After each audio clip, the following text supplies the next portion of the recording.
Hey, what's up guys? It's Gathalion and welcome back to Destiny. Bungie just did their What Are You Gonna Earn reveal stream and talked about paths of growth coming in the April update, and we're going to be talking about a lot of the points they made over the next week. So to spread out the info and talk about each subject one-on-one. I did a post-stream discussion with the Wobblers in our raid group to sort of talk about everything, but I kind of wanted to put everything in a more concise video, point by point, going forward and talk about things with you guys. The most exciting piece of information for me, which I felt like they kind of glossed over, was growth potential for solo players going forward. One of the biggest complaints that I've gotten while streaming this game for almost 2 years and doing YouTube content is that there was not enough avenues of growth for solo players to be able to get your characters to max level. The Raider and the high-end PvPer in us will automatically argue, well, why does the solo player need to have maximum light and power? As someone who's been a solo player in other games, and as someone who talks to solo players from this game, it's not really about the power that comes along with hitting maximum light. It's more along the lines of completing your character and a personal sense of achievement inside our video games, because people do get a personal sense of achievement from video games, as silly as that might sound for some of you. So obviously, this has not been the best game, the friendliest game for solo players to obtain their gear and power. But, lo and behold, ladies and gentlemen, Bungie has given us, I believe it is 5 routes in which you can get 335 light gear. 1, King's Fall. 2, Iron Banner. 3, Trials of Osiris. 4, Prison of Elders. And 5...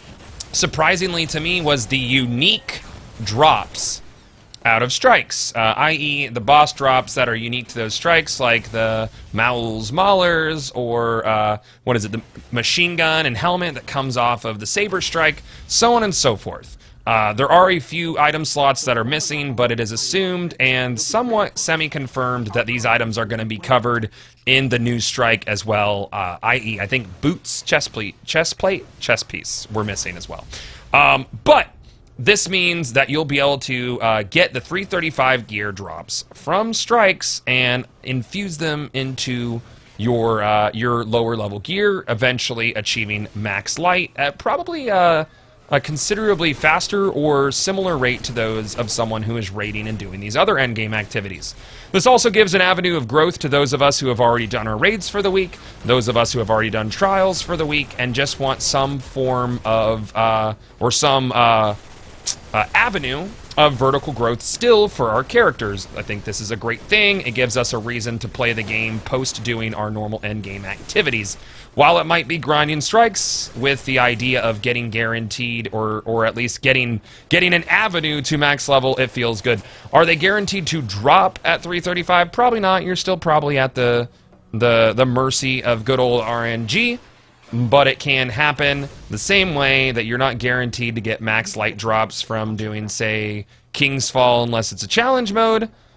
I think it applies to this. So you will have to grind out these strikes. The other point is that this brings new relevance to the Nightfall, because as most of us know, the unique strike gear does have a higher drop rate on the harder strike difficulties, meaning if you're in the Vanguard playlist, just the normal Vanguard, then you're going to be looking at a not okay drop rate. If you're playing it off of the Director, you're getting a drop rate. But if you play it on the Nightfall, I happen to be talking from experience that those motherfuckers drop like candy from the Nightfall, usually 1 out of every 3 runs, if not a higher drop rate from the Nightfall.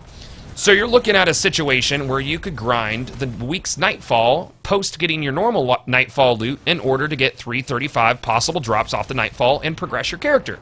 This makes the Nightfall a relevant, repeatable activity on a weekly basis, depending on what Nightfall it actually is for that week.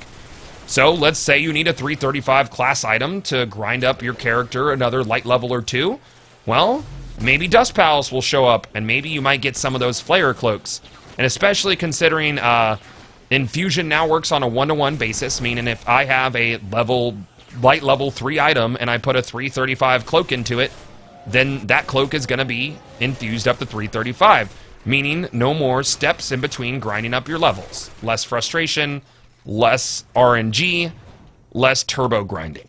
So this is great, man. I think it's awesome that they're giving us multiple avenues for endgame, making other activities relevant again as far as your vertical progression for your character, and giving solo players an avenue in which to complete their characters and feel good about their game.